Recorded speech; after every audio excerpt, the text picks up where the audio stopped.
So hello guys. तो क्या होता है कॉन्स्टिट्यूशन अमेंडमेंट बिल? तो बेसिकली कॉन्स्टिट्यूशन अमेंडमेंट बिल वो बिल होता है जिसे हम कॉन्स्टिट्यूशन में कुछ चेंजेस करने के लिए प्रेजेंट करते हैं। ये बिल आर्टिकल 368 के अंदर आता है। ये एक स्पेशल टाइप का बिल होता है जिसका पर्पस होता है कॉन्स्टिट्यूशन के प्रोविजंस को अमेंड, ऐड या रिपील करना। क्योंकि कॉन्स्टिट्यूशन देश का सुप्रीम लॉ होता है, इसलिए इसे अमेंड करने के लिए नॉर्मल बिल से ज़्यादा रिगिड और स्पेशल प्रोसीड्यूर फॉलो किया जाता है, जो आर्टिकल 368 में क्लियरली मेंशन्ड है। तो अब बात करते हैं कौन इस बिल को इंट्रोड्यूस कर सकता है। तो बेसिकली ये बिल पार्लियामेंट के दोनों हाउसेस यानी कि लोकसभा और राज्यसभा में किसी में भी इंट्रोड्यूस किया जा सकता है। इसे मिनिस्टर और प्राइवेट मेंबर दोनों इंट्रोड्यूस कर सकते हैं।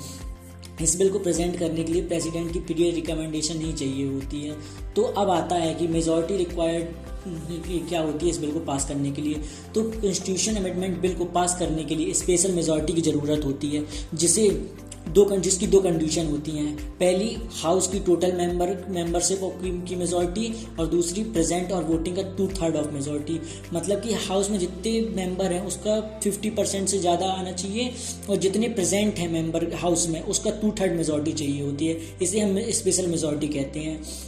तो अब बात करते हैं कि स्टेट का रेक्टिफिकेशन चाहिए होता है कि नहीं।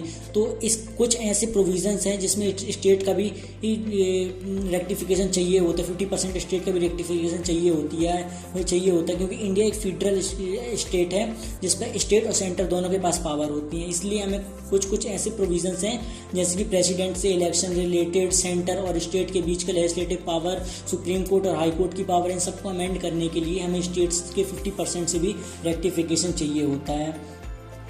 Thank you.